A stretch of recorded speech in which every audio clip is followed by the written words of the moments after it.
नर्मदापुरम जिले की सिवनी मालवा तहसील में इन दिनों सीहोर जिले के रेत माफियाओं द्वारा खुलेआम नर्मदा नदी में मार्ग बना रेत का अवैध उत्खनन किया जा रहा है। अवैध रूप से हो रहे रेत के अवैध उत्खनन ने अधिकारियों की निष्क्रियता की कलाई खोल कर रख दी है। साहब इसे लापरवाही कहें या प्रशासनिक अधिकारियों की दरिया दिली, मां नर्मदा की छाती को चीरती पोकलेन, जेसीबी मशीन और सैकड़ों डंपर अवैध रूप से रेत का अवैध उत्खनन और परिवहन करते नजर आ रहे हैं, लेकिन शासन के नुमाइंदे पूरी तरह आंखें मूंदे बैठे हुए हैं। रेत माफियाओं ने डिमावर घाट पर नर्मदा नदी में एक दो नहीं 3 अस्थायी सड़क बीच नदी में बना दी है, जिससे बेतहाशा युद्ध स्तर पर अवैध रूप से रेत का उत्खनन और परिवहन किया जा रहा है। प्रशासन की नाक के नीचे ही यह सब चल रहा है।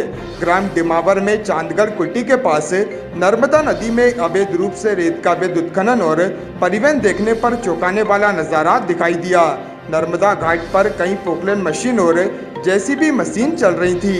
रेत माफियाओं ने नर्मदा नदी में बीच में ही 3 स्थानों पर अस्थायी सड़क नर्मदा नदी के बीचों बीच बना रखी है। खनिज मंत्री ब्रजेंद्र प्रताप सिंह ने हाल ही में एक आयोजन के दौरान शहर की जमकर तारीफ भी की थी।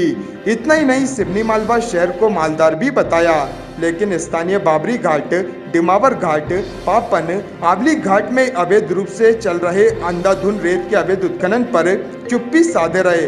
मां नर्मदा की व्यथा को प्रभारी मंत्री, सांसद, विधायक से लेकर प्रशासनिक अधिकारियों ने नजरअंदाज कर रखा है। खनिज विभाग के आला अधिकारी भी समय समय पर एक दो ट्रैक्टर ट्राली पकड़कर खाना पूर्ति कर लेते हैं, लेकिन खुलेआम हो रहे अवैध उत्खनन पर सभी ने चुप्पी साध रखी है। इसमें जिस तरीके से रेत का अवैध उत्खनन चल रहा है, किस तरीके से आप ये सारी चीजें देखते हैं? मध्य प्रदेश में समूची नर्मदा नदी के किनारे और दूसरी नदियों के किनारों के ऊपर और उनके तल से जो रेत निकाली जा रही है, वो सबसे बड़ी लाचारी दिन अपने को शासन की नज़र आती है। अब यहाँ ये चांदगढ़ और बिलाड़िया घाट के सामने, यहाँ चांदगढ़ कुटी के सामने अपन जहाँ खड़े हैं, वहाँ पूरे रोड बनाकर नर्मदा जी के इस तरफ ले आए हैं उन्होंने, सिवनी मालवा विधानसभा के क्षेत्र में, होशंगाबाद जिले के नर्मदापुरम जिले में। और यहाँ से किश्तियों से और पोकलेन मशीनों से डंपर भरा भरा कर जा रहे हैं। तो ऐसा देखकर लगता है कि यहाँ कोई ना तो सीमा देखने वाला है, ना कोई तय करने वाला है। अपनी मन मर्जी से, निरंकुशता से ये काम हो रहा है। और अगर यही हाल रहा तो आने वाले समय में नर्मदा जी की बहुत हालत खराब हो जाएगी। बिना रेत के नर्मदा जी हो जाएगी। जगह जगह गड्ढे करके नर्मदा जी का सारा स्वरूप भी बिगाड़ दिया गया है। मैं शासन से में जो लोग बैठे हैं और प्रशासन में जो अधिकारी बैठे हैं, मैं उनसे ये कहना चाहता हूं कि वो इस तरफ ध्यान दें और ये जो अवैधानिक रूप से जो खनन हो रहा है दूसरे जिले में, इसे रोका जाए। अगर इसे नहीं रोका गया तो जो इस तरफ रेत के जो टीले हैं 4-4, 5-5 किलोमीटर, 10-10 किलोमीटर के, उनकी रेत भी सारी उठाकर वो उसी तरफ से ले जाएंगे। और सारी कार्रवाई को देखकर अपने को ऐसा लगता है कि शासन प्रशासन सब ने आंख मूंद ली है इस काम में। और खनिज विभाग का तो इसमें अपने को लगता कहीं अता पता ही नहीं है। और बड़े भयंकर तरीके से रेत का दोहन हो रहा है, नर्मदा जी का दोहन हो रहा है। सरकार और सरकार के मुखिया तो मंचों से बोलते हैं कि हम माफियाओं के लिए कड़े शब्दों का प्रयोग करते हैं, और यहाँ पर ऐसी चीज़ें देखने को आ रही है। तो क्या लगता है आपको कि सरकार की मंशा अपराधियों के लिए किस तरीके की है? नहीं, सरकार बोलती जरूर है, मगर सरकार का जो फील्ड के ऊपर अपन देख के ये अपने को समझ में आता है केवल वो बोला जाता है, बाकी सब अनाधिकृत रूप से सारे काम यथावत वैसे के वैसे ही होते रहते हैं और उसमें कोई परिवर्तन नहीं आता। ना शासन कोई एक्शन लेती है और ना ही कुछ अधिकारियों को निर्देश देती है। पूरी तरह से आंख मूंद के बैठे हैं। इसीलिए ये जो रेत का माफिया है वो बुरी तरह से दोहन कर रहा है। ना तो खनिज विभाग देख रहा है, ना प्रशासन देख रहा है, ना मुख्यमंत्री देख रहे हैं। कोई भी जनप्रतिनिधि, भारतीय जनता पार्टी से जुड़ा हुआ आदमी, सारे लोगों ने आंखें मूंद रखी हैं।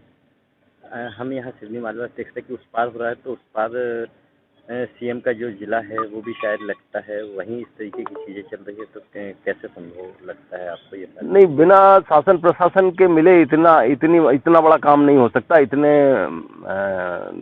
2-2 जिले की सीमाएं लांघकर और जो दोहन हो रहा है वो संभव नहीं है।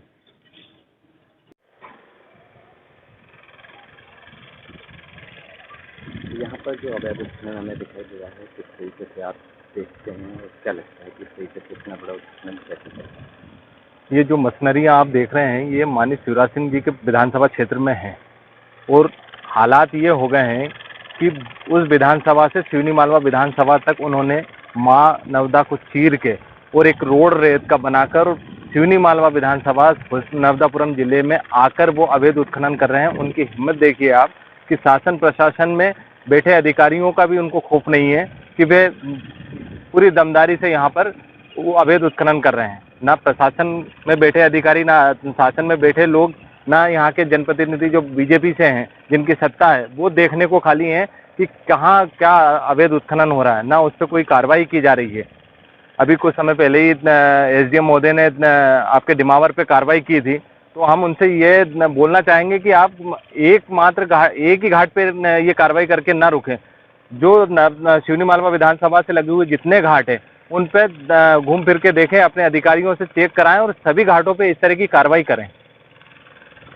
सर, चांदगढ़ कुटी से हम देख रहे हैं कि डिमावर का अवैध उत्खनन काफ़ी हो रहा है, नदी से भी रेत निकाली जा रही है, तो किस तरीके की कार्रवाई की जाएगी? आपके द्वारा मेरे संज्ञान में बात लाई है, मैं अपनी टीम भेज के और माइनिंग की टीम से बात करके यदि कोई अवैध उत्खनन वाली बात पाई जाती है तो उसके बाद विरुद्ध कड़ी कार्रवाई करेंगे।